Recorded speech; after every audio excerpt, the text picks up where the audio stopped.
الحمد لله رب العالمين والصلاة والسلام على خاتم النبيين أما بعد فأعوذ بالله من الشيطان الرجيم بسم الله الرحمن الرحيم پڑھیے الصلاة والسلام علیک یا رسول اللہ وعلی آلک واصحابک یا حبیب اللہ الصلاة والسلام علیک یا نبی اللہ وعلی آلک واصحابک یا نور اللہ۔ درود پاک پڑھنے کے بے شمار فضائل و برکات ہیں۔ کعبے کے بدر الدجا، طیبہ کے شمس الضحیٰ صلی اللہ علیہ وسلم کا فرمان عالی شان ہے، جس شخص نے یہ درود شریف پڑھا اللہم صلی علی محمد وانزلہ المقعد المقرب عندک یوم القیامہ، تو اس کے لیے میری شفاعت واجب ہو گئی۔ تو درود پاک سبحان اللہ یہ شفاعت کروانے والا وظیفہ ہے، یہ روزی میں برکت کا وظیفہ ہے، یہ قیامت کے دن آسانی والا وظیفہ ہے، دنیا میں برکتیں لانے والا وظیفہ ہے۔ صلو علی الحبیب صلی اللہ تعالی علی محمد صلی اللہ علیہ وسلم۔ نظر کا نور دلوں کے لیے قرار درود، عقیدتوں کا چمن روح کا نخار درود۔ درود نغمہ نعت نبی کا زینہ ہے، سدا بہار دعاؤں کا ہے وقار درود۔ گلاب ذہن کے پردوں پہ کھلنے لگتے ہیں، زباں پہ جب بھی میری آتا ہے مشک بار درود۔ پھر محمد سے درود پاک پڑھ لیں، صلو علی الحبیب صلی اللہ تعالی علی محمد صلی اللہ علیہ وسلم۔ ہم کوشش کرتے ہیں قرآن پاک کی کچھ آیتوں کی تلاوت کرتے ہیں، اس سے کچھ میسج لینے کی کوشش کرتے ہیں۔ قرآن پاک کی آج مختصر سورت کو سنیں گے اور اس سے ملنے والا پیغام لیں گے۔ سورہ معون کی آج بات ہوگی، 7 آیتیں ہیں، 1 رکوع ہے، اور معون کے معنی ہے استعمال کی معمولی چیز۔ اس میں چونکہ معون ذکر ہے اس صورت میں، تو اس لیے اس کا نام سورہ معون رکھا گیا۔ ایک روایت کے مطابق یہ صورت آدھی مکہ میں، مکہ کے غیر مسلموں مثلاً ابو جہل، عاص بن وائل وغیرہ کے متعلق نازل ہوئی، جبکہ آدھی مدینے میں عبداللہ بن ابی سلول منافق کے بارے میں مدینہ منورہ میں نازل ہوئی۔ بنیادی طور پر یہ نقطہ سمجھایا گیا ہے کہ قیامت کے دن اٹھنے اور بارگاہ الہی میں پیش ہونے کا انکار ابو الخبائث یعنی برائیوں کی جڑ ہے۔ اس انکار کے سبب انسان برے اور گھٹیا کردار کا عادی ہو جاتے ہیں، جس کو یہ ظاہر نہیں کہ مرنا ہے، مرنے کے بعد اللہ کے پاس جانا ہے، اللہ کی بارگاہ میں حساب دینا، جب یہ دماغ میں نہ ہو تو یہ سب سے بڑی برائیوں کی جڑ ہے۔ پھر انسان کس بات کی نیکی کرے گا جب پتہ ہے حساب ہی نہیں دینا؟ تو کفار اس وجہ سے بہت زیادہ برائیوں میں ملوث تھے۔ قیامت کے دن کا یہی انکار آدمی کو ظالم بناتا ہے۔ جو قیامت کا انکار کرتا ہے اس کے اندر سے انسانیت مٹ جاتی ہے، وہ انسان نما حیوان بن کر یتیموں، مسکینوں اور بے سہاروں پر ظلم اٹھاتا ہے، انہیں دھکے دیتا ہے۔ یہی قیامت کا انکار آدمی کو ریاکار بناتا ہے، یہی قیامت کا انکار بندے کو اپنے رب کریم کا نافرمان بناتا ہے، یہی انکار کنجوس بناتا ہے۔ حرص و ہوس کے دلدل میں پھنس کر انسان برباد ہو جاتا ہے۔ اب یہ کیوں نازل ہوئی تھی یہ صورت، ہم انشاءاللہ اس کو پڑھیں گے اور آپ میں سے کئیوں کو وہ صورت یاد ہوگی۔ پہلے میں تلاوت کر لیتا ہوں، پھر میں اس کا شان نزول بیان کرتا ہوں۔ اللہ قرآن میں فرماتا ہے بسم اللہ الرحمن الرحیم ارأیت الذی یکذب بالدین فذلک الذی یدعو الیتیم ولا یحض علی طعام المسکین فویل للمصلین الذین هم عن صلاتهم ساہون الذین هم یراؤون وَيَمْنَعُونَ الْمَاعُونَ۔ یہ 7 آیتیں ہیں۔ یہ صورت کیوں نازل ہوئی، اس کا شان نزول کیا ہے؟ اب ذرا یہ سنیے گا کہ مکہ پاک میں ایک یتیم بچہ تھا۔ اس امت کے فرعون یعنی مکہ پاک کے بہت بڑے غیر مسلم ابو جہل نے ایک یتیم کی پرورش کی ذمہ داری اپنے ذمہ لے لی، اور وہ سارا مال جو اس بچے کو ملا تھا وہ اپنے قبضے میں لے لیا کہ مال مجھے دے دو، بچے کی میں پرورش کروں گا۔ اب چاہیے تو یہ تھا کہ یتیم کا مال تھا، اس بچے کی اچھی پرورش کرتا، اس کا مال اس پر خرچ کرتا۔ اب اس کے دل میں حرص و ہوس نے قبضہ کیا، یتیم کی پرورش کرنے کی بجائے اس کے مال پر قبضہ کر کے ایک دن وہ یتیم آیا کہ میرا مال دے دیں، تو دھکے دے کے اسے نکال دیا، کچھ بھی اس کی خدمت نہیں کی۔ اب قریش کے دوسرے سرداروں نے اس یتیم سے کہا کہ ایسا کرو، تم مسلمانوں کے نبی حضرت رسول اللہ علیہ السلام کے پاس جاؤ، وہ تمہاری مدد کریں گے۔ قریش کے لوگوں نے بات مذاق کے طور پر کہی تھی کہ جب وہ ان سے مدد مانگنے جائیں گے اور یہ ابو جہل کے پاس آئیں گے تو ابو جہل نے اور بدتمیزی کرنی ہے، معاذ اللہ، اور معاملہ آگے بڑھے گا۔ مگر انہیں کیا معلوم تھا کہ جس کے پاس بھیج رہے ہیں وہ رب کائنات کے محبوب ہیں، وہ ابرو کا اشارہ فرما دے تو دنیا ادھر سے ادھر ہو جاتی ہے۔ انہیں تو معلوم نہیں تھا نا، وہ اللہ کا نبی نہیں مانتے تھے۔ اب بہرحال وہ نبی پاک کے پاس وہ بچہ آ گیا، سبحان اللہ، کیا خوبصورت بات اشعار میں علماء نے لکھی نا، غم و رنج و علم اور سب بلاؤں کا مداوا ہو، اگر وہ گیسوں والا میرا دلدار ہو جائے، اشارہ پائے تو ڈوبا ہوا سورج برآمد ہو، اشارہ پائے تو ڈوبا ہوا سورج برآمد ہو، اٹھے انگلی تو ماہ دو بلکہ دو دو چار ہو جائے۔ نبی پاک کی شان، یتیم بچہ چلا گیا پیارے آقا علیہ السلام کے پاس، نبی پاک سبحان اللہ سب سے محبت کرنے والے پیارے آقا ابو جہل کے گھر چلے گئے۔ اب لوگ انتظار کر رہے تھے کہ اب کی باتیں ہوں گی، اس سے معاذ اللہ ابو جہل اور بدتمیزی کرے گا اور جھگڑا بڑھے گا۔ نبی پاک یتیم کی مدد کرنے ابو جہل کے گھر گئے، اور نبی پاک علیہ السلام جب اس کے گھر گئے تو لوگ تو سمجھے آج بڑی اکڑ دکھائے گا، ابو جہل آج بڑی بدتمیزی کرے گا۔ جیسے پیارے آقا علیہ السلام اس کے گھر گئے، وہ استقبال کے لیے کھڑا ہو گیا اور فوراً یتیم کا مال لا کر اس کے حوالے کر دیا۔ تو ابو جہل کے ساتھ کہتے ہیں یہ تم نے کیا کیا ہے؟ ہم تو سمجھے آج بڑا جھگڑا ہوگا، ہمیں بڑا مزہ آئے گا، تم بڑی بدتمیزیاں کرو گے، اور تم نے مسلمانوں کے نبی کو ویلکم بھی کیا اور سارا مال دے دیا۔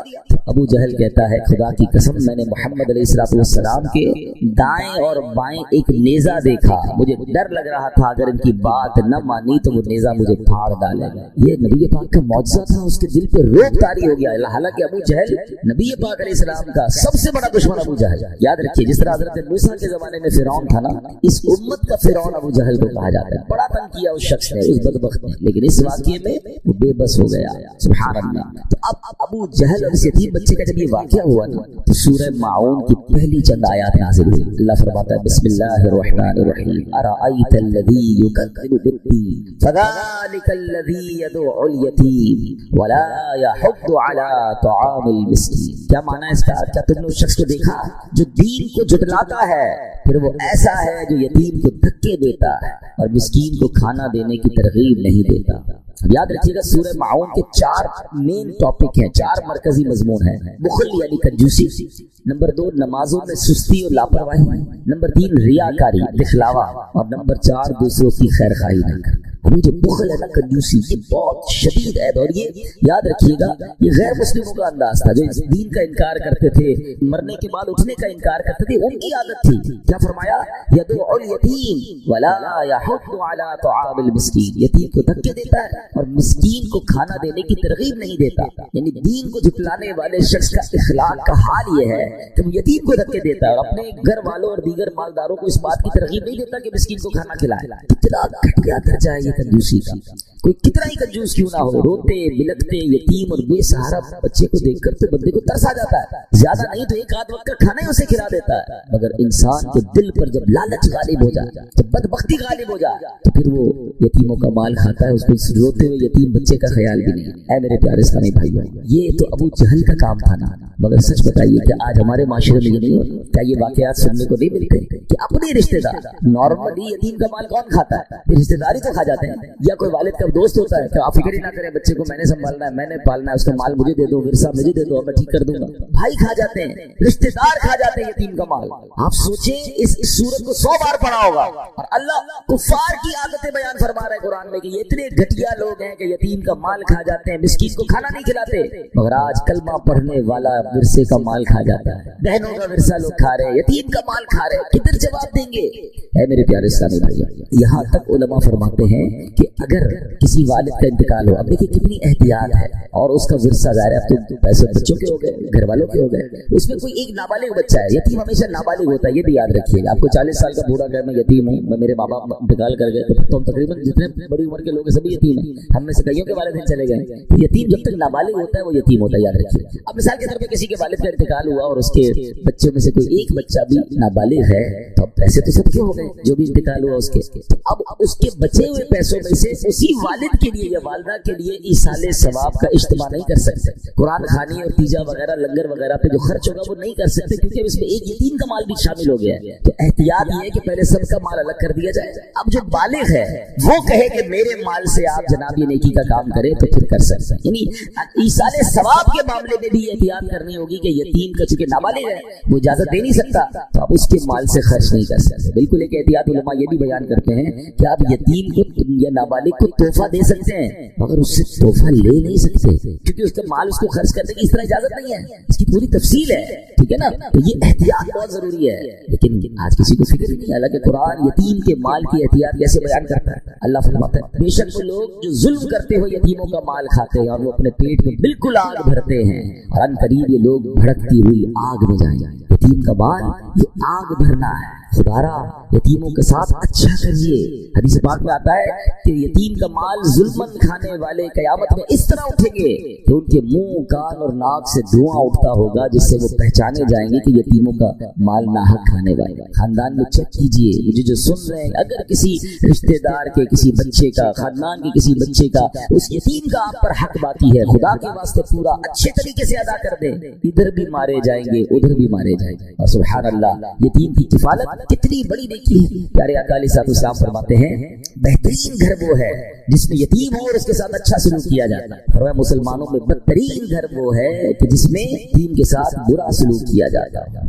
اور سبحان اللہ، نبی پاک فرماتے ہیں جو شخص یتیم کے سر پر محض اللہ کی رضا کے لیے ہاتھ پھیرے تو جتنے بالوں پر اس کا ہاتھ گزرا ہر بال کے بدلے اس کے لیے نیکیاں ہیں، یعنی ہاتھ پھیرنے پر ہر بال پر نیکیاں ہیں۔ اور جو شخص یتیم لڑکی یا یتیم لڑکے پر احسان کرے میں اور وہ جنت میں اس طرح ہوں گے، اپنی انگلیاں ملا کر فرمایا، یعنی آقا کے ساتھ جنت میں جانا ہے تو یتیموں کے ساتھ اچھا سلوک کرنا، اور اللہ نہ کرے جہنم کی آگ کھانی ہے تو جو برا سلوک کر رہے ہیں وہ تیار ہو جائے۔ کیسے؟ یہ تو بہت بڑی نیکی ہے۔ بلکہ اب یہ بھی میں آپ کو مشورہ دوں گا، آپ میں سے بہت سارے ایسے ہوں گے جو کہیں گے ہمارے خاندان میں تو کوئی یتیم نہیں، اچھی بات ہے، تو یہ ثواب کیسے ملے گا؟ تو ثواب یوں ملے گا آپ کسی اور خاندان کے یتیم بچے کا خیال کریں، ہے رشتہ داروں میں ہوتا ہے، غریب بہت سارے لوگ ہیں، تو آپ ڈھونڈے نا کوئی ایسی فیملی ڈھونڈیں گے جس میں کوئی یتیم ہو، آپ اس کی کفالت کر لیں، کیونکہ جنت میں نبی پاک فرما رہے ہیں اس طرح ہوں گے۔ آپ کو خوشخبری بھی دے دیتا ہوں، الحمدللہ دعوت اسلامی شہر کراچی میں اللہ کی رحمت سے اسٹیٹ آف آرٹ یتیم خانہ بنا رہی ہے، اور انشاءاللہ قریب اس کا افتتاح ہونے والا ہے۔ جب وہ انشاءاللہ آن ہو جائے گا ہم آپ کو بتائیں گے کہ آپ بھی یتیموں کی کفالت کر سکیں گے۔ یہ وہ نیکی ہے جو کرنی چاہیے، کبھی کسی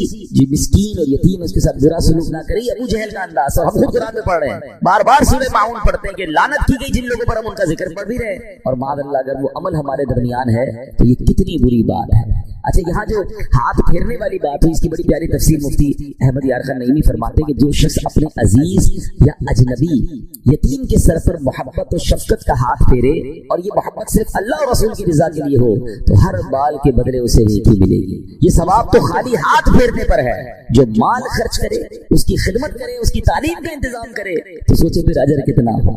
سبحان اللہ سبحان اللہ۔ بلکہ ایک اور اس میں بڑی پیاری بات ہے کہ اگر کسی کو دل نرم نہ ہوتا ہو نا، بعض لوگ کہتے ہیں رونا نہیں آتا، دل میں سختی بڑی ہے۔ ایک بار ایک شخص نے نبی پاک کی بارگاہ میں دل کی سختی کی شکایت کی، پیارے آقا نے فرمایا کیا تو چاہتا ہے کہ تیرا دل نرم ہو جائے، تیری حاجتیں پوری ہوں تو یتیم پر رحم کیا کر، اس کے سر پر ہاتھ پھیرا کر، اپنے کھانے میں سے اس کو کھلایا کر، ایسا کرنے سے تیرا دل نرم ہوگا، تیری حاجتیں پوری ہوں گی۔ جس کو لگے نا یار مجھے دعا میں رونا نہیں آتا، میرے دل میں سختی ہے، وہ نرمی نہیں ہے، یتیموں کے ساتھ اچھا سلوک جو ہے سبحان اللہ یہ وہ عمل ہے جو دل کو نرم بھی کر دیتا ہے، حاجتوں کو بھی پورا فرماتا ہے۔ اچھا، اس میں بڑی پیاری بات فرمائی، یہ بھی حدیث میں ہی ہے، لڑکا یتیم ہو تو اس کے سر پر ہاتھ پھیرنے میں آگے کو لا، یعنی پیچھے سے ہاتھ کو آگے لانا، ایسے ہاتھ پھیر، اور جب اس کا باپ ہو یعنی بچہ یتیم نہ ہو تو پھر ہاتھ پھیرنے میں اوپر سے لے کے گردن کی طرف۔ یتیم بچے کے لیے جو طریقہ ہے وہ یہ بتایا گیا۔ بہرحال اللہ ہمیں یتیموں کے ساتھ بہترین عمل کرنے کی توفیق عطا فرمائے۔ اب اس صورت میں کفار کا ایک اور انداز کیا بتایا،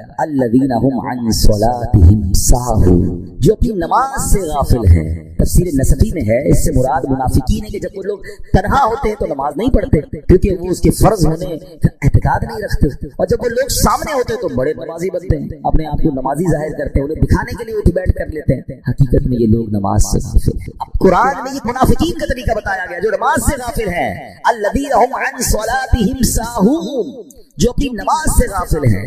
مگر سچ بتائیں آج مسلمان نماز سے غافل ہیں۔ کئی لوگ تو صرف جمعے کی نماز پڑھتے ہیں، جمعے کو مسجد میں آتے ہیں پھر اگلے جمعے آتے ہیں، یہ کیا ہے؟ کیا جمعہ ہی فرض ہے، باقی نمازیں فرض نہیں؟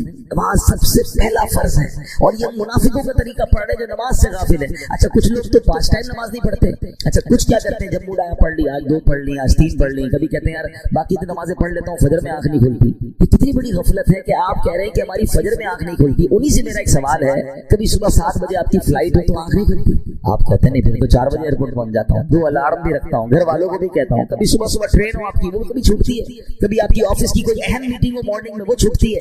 اس کا مطلب وہ نہیں چھوٹتی, اس کے لیے آنکھ کھلتی ہے. ایمبیسی میں انٹرویو ہو, لوگ صبح صبح جا کے لائن میں لگ جاتے ہیں. ہر چیز کی پریورٹی ہے, ترجیح ہے, پریورٹی نہیں ہے تو نماز کی نہیں. کیسے بندہ کہتا ہے میری نماز میں آنکھ نہیں کھلتی؟ اس کا مطلب نماز کی اہمیت نہیں ہے آپ کے نزدیک. باقی دنیا کے کام کے لیے سب کی آنکھ کھلتی ہے.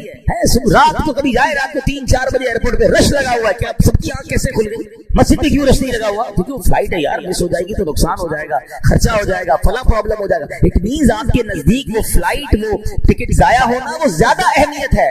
اللہ کی قسم کروڑوں روپے ایک طرف ہے, ایک نماز قضا ہونا کا گناہ جو اور اس کا عذاب و نقصان ایک طرف ہے. مگر وہ احساس تو ہو. کتنی بڑی بد نصیبی ہے کہ روزانہ صبح والا الارم رکھتے ہیں لوگ, اسکول کا, بچے کی اسکول کا الارم ماں رکھے گی, باپ اپنے آفس کا الارم رکھے گا, نہیں رکھے گا تو فجر کا الارم نہیں رکھے گا. وہ کیسی صبح ہے کہ صبح ہوئی اسٹارٹ آف دا ڈے میں اللہ کو ناراض کر کے اٹھ رہا ہوں. یعنی جس کا ابتدا ہی دن کی رب کو ناراض کر کے اٹھنے کی ہے تو اس کا دن کیسا گزرے گا, اس سے رب کیسے راضی ہوگا؟ اور یہ تو میں صرف فجر کی بات کر رہا ہوں. لوگوں کی تو ظہر بھی قضا ہو رہی ہے, عصر بھی قضا ہو رہی ہے, مغرب عشاء. کیا کرے, کاروبار میں بیزی, کیا کرے دوستوں میں بیزی, فیملی میں بیزی. کمال ہے پورے دن میں 5 نمازوں میں ٹائم کتنا لگتا ہے. اور اگر اس کی برکتوں پہ میں بات کروں نا, معراج کی رات کا تحفہ نماز ہے. نماز مومن کی معراج ہے. اللہ اکبر. میرے آقا نے معراج کی رات رب کا دیدار کیا, اور جو 5 وقت کا نمازی ہوگا انشاءاللہ اسے قیامت کے دن اللہ کا دیدار کرایا جائے. ہمارا دل نہیں چاہتا رب کو دیکھنے کا. پڑھے نا نماز کیسے قضا ہو جاتی ہے. اللہ اکبر. آپ ذرا غور کریں, جو 5 وقت کا نمازی ہوتا ہے نا, وہ اکثر وقت وضو میں گزارتا ہے. ایک نماز کی تیاری کر رہا ہے, دوسری نماز کی تیاری کر رہا ہے, ایک نماز سے باہر آ رہا ہے, دوسری نماز میں. یعنی اگر آپ سوچیں کہ 5 وقت کے نمازی کا اگر انتقال ہوگا نا, کبھی نہ کبھی تو ہوگا, ہم سب کا ہوگا, تو بہت بڑا چانس یہ ہے کہ یا تو مسجد میں انتقال ہوگا, یا سجدے میں انتقال ہوگا, یا وضو میں انتقال ہوگا. یعنی کسی اچھے کام میں اس کا انتقال کا چانس ہے. جو پورے دن میں نمازیں نہیں پڑھ رہا, سوچیں ہر وقت ایک نماز سے دوسری نماز قضا کرنے کے درمیان اس کا انتقال ہوگا. نہ کریں ایسا. گل پلازا میں واقعہ ہوا, اس سے کیا پتا چلا کیا اہمیت ہے زندگی کی یار. ہمارے مال, ہمارے دولت کی حیثیت کیا ہے. رات کروڑ پتی بندے سوئے تھے, صبح اٹھے تو کچھ نہ بچا. کس بات پر اتراتا ہے انسان, کس بات پر کر روفر ہے کہ میرا جاہو جلال, میرا مکان, میری فیکٹری, میرا سب کچھ. اللہ چاہے تو سب منٹوں میں ختم ہو سکتا ہے. زکات دینے والے زکات لینے والے بن چکے. میں اس سے عبرت کا پہلو آپ کو بتا رہا ہوں کہ یہ میری اور آپ کی اوقات ہے, پھر بھی نماز نہیں پڑھتے. ہم کیوں سوچتے ہیں ان کے ساتھ ہوا میرے ساتھ نہیں ہو سکتا, میں نہیں مر سکتا؟ کیا میں نے اور آپ نے اپنے سے کم عمر لوگوں کے جنازے نہیں پڑھے؟ جب مجھ سے چھوٹی عمر کا مر سکتا ہے تو میں بھی مر سکتا ہوں بھائی, مجھے بھی مرنا ہے. اللہ سے دعا کرتے ہیں, اللہ میں جلنے والی, کٹنے والی, پھٹنے والی, ڈوبنے والی موت سے بچائی رکھنا. اے اللہ عافیت والی, خیر والی, نمازوں والی, بستر والی نہیں بلکہ زندگی کی آخری نماز کھڑے ہو کر ہمیں مسجد نبوی میں ادا کرنے کی توفیق عطا فرما, اور ہمیں مدینہ پاک والی اور آقا کی دید والی موت نصیب فرما. لیکن بھائی اینڈ آف دا ڈے مرنا تو ہے نا, قبر میں تو جانا ہے نا. کیسے نماز کے بغیر زندگی گزار رہے ہیں, کیسے جواب دیں گے؟ قرآن کہہ رہا ہے یہ منافقوں کا طریقہ ہے. الذین هم عن صلاتهم ساہون, جو لوگ اپنی نماز سے غافل ہیں. ہم کیسے غافل ہو سکتے؟ پلیز نماز پڑھیں, نماز کی سستی ختم کریں, نیت کریں کہ آج کے بعد ہماری کوئی نماز قضا نہیں ہوگی. آگے کیا فرمایا؟ الذین هم یراؤون, وہ جو دکھاوا کرتے ہیں. یعنی منافقین فرائض کی ادائیگی اللہ پاک کی رضا حاصل کرنے کے لیے نہیں بلکہ لوگوں کو دکھانے کے لیے کرتے ہیں. آج بھی یہ وبا عام ہے, نیکی کرنی ہے لوگوں کو دکھانا ہے. نیکی کر, پہلے کہتے تھے دریا میں ڈال, اب نیکی کر فیس بک پہ ڈال, سوشل میڈیا پہ ڈال, لوگوں کو بتانا ہے. ریاکاری کی تعریف ہی یہ ہے کہ اللہ کی رضا کے علاوہ کسی اور ارادے سے عبادت کرتا. یہ ریاکاری. لوگ مجھے نمازی کہیں, لوگ مجھے حاجی کہیں, لوگ مجھے سخی کہیں, میری واہ واہ ہو جائے. اس کا مطلب you are not making worship because of اللہ سبحانہ و تعالی. آپ اللہ کے لیے نہیں کر رہے, آپ لوگوں کے لیے کر رہے. خود اپنے دل سے پوچھیں, نیکی کر کے کیوں جی چاہتا ہے کہ لوگوں کو میں بتاؤں, میں ذرا ڈالوں سوشل میڈیا پہ, پھر دیکھوں کتنے لائکس آئے, کتنے سبحان اللہ, کتنے جبائی. خود سوچیں. ایکچولی ریاکاری سے جو بچنے کا طریقہ ہے نا, اپوزٹ آف ریاکاری اخلاص ہے. اور اخلاص ایکچولی اخلاص از دا کی آف قبولیت. قبولیت کی چابی ہے, ایکسیپٹنس کی چابی ہے. اور وہ کیا ہے طریقہ بتایا علماء نے کہ اخلاص یہ ہے کہ جس طرح بندہ اپنے گناہوں کو چھپاتا ہے اس طرح اپنی نیکیوں کو چھپائے. ہم میں سے کون ہے جو چاہتا ہے میرے گناہ لوگوں کو پتا چلے؟ کوئی نہیں چاہتا. نیکیاں سب کو پتا چلنی چاہیے. 15 سال پہلے حج کیا تھا وہ 1500 لوگوں کو بتا چکے ہوں گے. کل جھوٹ بولا تھا وہ بتائیں گے کسی. آج صبح موبائل پہ کچھ دیکھا تھا وہ بتائیں، وہ نہیں، وہ بتانا چلے 15 سال پرانا میں حاجی، میں نمازی، میں حافظ. میں نہیں کہتا یہ کرنا گناہ ہے. نیت سوچیں اپنے دل میں کیا ہے. کسی حاجی کے بارے میں سوچنے کا نہیں کہہ رہا، اپنے بارے میں سوچیں. ہو سکتا ہے کوئی اچھی نیت سے بتا رہا ہو، ہم کسی پر الزام نہ لگائیں، اپنے آپ کو تو چیک کریں نا. کیونکہ قرآن کہتا ہے الذین هم یراؤون، وہ جو دکھاوا کرتے ہیں. رب آخری بات قرآن کیا کہتا ہے ہمیں سمجھنا ہے. وَيَمْنَعُونَ الْمَاعُونَ، اور برتنے کی معمولی چیزیں بھی نہیں دیتے. معون کا مطلب ہے معمولی استعمال کی چیزیں. مطلب یہ کہ منافقین اتنے کنجوس، بے حس اور بے پرواہ ہیں کہ اگر کوئی ان سے عام استعمال کی معمولی سی چیز بھی مانگ لے تو یہ دینے سے انکار کر دیتے ہیں. علماء کرام فرماتے ہیں مستحب یہ ہے آدمی اپنے گھر میں ایسی چیز اپنی حاجت سے زیادہ رکھے جن کی ہمسایوں کو ضرورت ہوتی ہے، انہیں ادھار دیا. حدیث پاک میں آتا ہے، حضرت عائشہ صدیقہ فرماتی ہیں میں نے عرض کیا یا رسول اللہ علیہ السلام کون سی چیز جس کا منع کرنا حلال نہیں ہے، یعنی کوئی مانگے تو منع نہیں کرنی چاہیے، فوراً دینی چاہیے. تو فرمایا پانی، نمک اور آگ. اور اس کی وجہ کیا فرمائی؟ کہتے ہیں حضور پانی کا حکم، پانی تو سمجھ آ گیا کہ کوئی بھی مانگے اسے پلا دے، آگ اور نمک سے کیا مراد ہے، حکم کیوں ہے؟ فرمایا جس نے کسی کو آگ دی گویا اس نے اس آگ سے پکا ہوا سارا کھانا خیرات کر دیا. پہلے زمانے میں لکڑی وغیرہ دیتے تھے لوگ، آگ لگاتے تھے، یعنی اس کے چولہے کا اگر آپ نے انتظام کر دیا، اس چولہے پہ جتنا کھانا بنا سب آپ نے خیرات کیا. فرمایا جس نے کسی کو نمک دیا اس نے گویا وہ سارا کھانا خیرات کیا جس کھانے میں نمک کی وجہ سے لذت آئی. ہائے ہائے ہائے. اور صرف پانی پلانے کی فضیلت کیا ہے؟ فرمایا جس نے کسی مسلمان کو ایک گھونٹ پانی وہاں پلایا جب پانی عام ملتا ہے، نارمل پانی ملتا ہے، تو اسے غلام آزاد کرنے کا ثواب ہے. اور جس نے کسی مسلمان کو وہاں ایک گھونٹ پلایا جہاں پانی نہ ملتا ہو تو اس نے گویا اسے زندگی بخشی. نارمل پانی پلانے کا ثواب اتنا ہے، اور جہاں پانی نہیں وہاں پلانا. مگر ادھر دل ہی نہیں چلتا، اللہ کی راہ میں خرچ نہیں کرتے لوگ، اپنی زکات پوری نہیں دیتے. کنجوسی بھی منافقین کا اور کفار کا انداز ہے. تو اے میرے پیارے اسلامی بھائیوں، آج سورہ معون ہم نے سنی، اس کی تفسیر سنی، کفار کی عادتیں سنی. چیک یہ کرنا ہے کہ کیا یہ عادتیں میرے اندر تو نہیں. یتیم کا مال کھانا یہ کفار کا طریقہ، مسکین کو مدد نہ کرنا یہ کفار کا طریقہ، اپنی عبادتیں دوسروں کو دکھانا، ریاکاری کرنا، اللہ کے لیے نہیں لوگوں کے لیے عبادت کرنا یہ کفار کا طریقہ. مسلمانوں پر خرچ نہ کرنا، چھوٹی چھوٹی چیزیں بھی نہ دینا، یہ بھی کفار کا طریقہ. اللہ کرے کہ یہ عادتیں ہمارے اندر سے نکل جائیں اور ہم ایمان والوں کے اوصاف اپنانے والے بنے، ہم سخاوت کرنے والے بنے، ہم اللہ کے لیے عبادت کرنے والے بنے اور یتیموں مسکینوں کے مددگار بن جائیں. اللہ مجھے بھی اور آپ کو بھی عمل میں کاش کہ ہم استغفار کرنے والے بن جائیں. اور آپ کو شاید پتہ نہیں ہے استغفار جہاں گناہوں کی معافی ہے نا، وہاں یہ بہت سارے مسائل کے حل کی کنجی بھی ہے. آپ اگر پرابلم میں ہیں، روزی کے مسائل ہیں، اولاد نہیں ہو رہی ہے یا کوئی بھی پرابلم ہے، دعا کیا سنیے. حضرت امام حسن بصری رحمۃ اللہ تعالی بہت بڑے بزرگ، ایک شخص آیا آ کر کہتا ہوں بارش نہیں ہو رہی، قحط کی پوزیشن آ گئی ہے، بارش نہیں ہو رہی، دعا فرمائیں، وظیفہ عطا فرمائیں. آپ نے فرمایا استغفار کرو، چلا گیا. اچھا ایک بزرگ بیٹھے تھے ان کے پاس، حضرت ربیع بن سبی رحمۃ اللہ، وہ دیکھ رہے تھے. دوسرا بندہ آیا کہتا وہ تنگ دستی ہے، کاروبار میں ڈاؤن ہے، رزق میں تنگی ہے. آپ نے فرمایا استغفار کرو. تیسرا شخص آیا کہتا حضور اولاد نہیں ہو رہی ہے، حصول اولاد کے لیے وظیفہ لینا ہے، فرمایا استغفار کرو. چوتھا بندہ آیا وہ کہتا ہے کہ حضور میرے باغ میں فصلوں میں پیداوار کی کمی ہے، فرمایا استغفار کرو. حضرت ربیع بن سبی کہتے ہیں حضور پہلا بندہ الگ پرابلم لے کر آیا، دوسرا الگ، تیسرا الگ، چوتھا الگ، چاروں کو ایک ہی دوائی، چاروں کو ایک ہی وظیفہ، استغفار استغفار. آئے ہائے بڑوں کی بڑی بات ہے. قرآن میں بھی پڑھتا ہوں، قرآن آپ بھی، اگر دیکھو اللہ والے کیسے، کیا خوبصورت جواب دیا آپ نے. آپ فرماتے ہیں سورہ نوح پارہ 29 آیت نمبر 10 سے 12 کی آپ نے تلاوت فرمائی. اب ذرا قرآن سنیے گا. بسم اللہ الرحمن الرحیم. استغفروا ربکم انہ کان غفارا یرسل السماء علیکم مدرارا ویمددکم باموال وبنین ویجعل لکم جنات ویجعل لکم انہارا. سبحان اللہ. ذرا سنیے گا، اپنے رب سے معافی مانگو. استغفروا ربکم انہ کان غفارا، بے شک بڑا معاف کرنے والا ہے. اب دے گا عطا، کیا فرمائے گا؟ یرسل السماء علیکم مدرارا، وہ تم پر موسلا دھار بارش بھیجے. ویمددکم باموال وبنین ویجعل لکم جنات ویجعل لکم انہارا. فرمایا اور مالوں اور بیٹوں سے تمہاری مدد فرمائے گا اور تمہارے لیے باغات بنا دے گا اور تمہارے لیے نہریں بھی بنائے گا. باغات بھی بڑھ رہے ہیں، اولاد بھی عطا ہو رہی ہے، مال بھی بڑھ رہا ہے، بارش بھی ہو رہی ہے.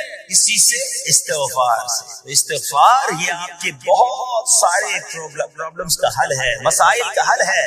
بس اپنی زبان استغفار سے تر رکھے. جب اس میں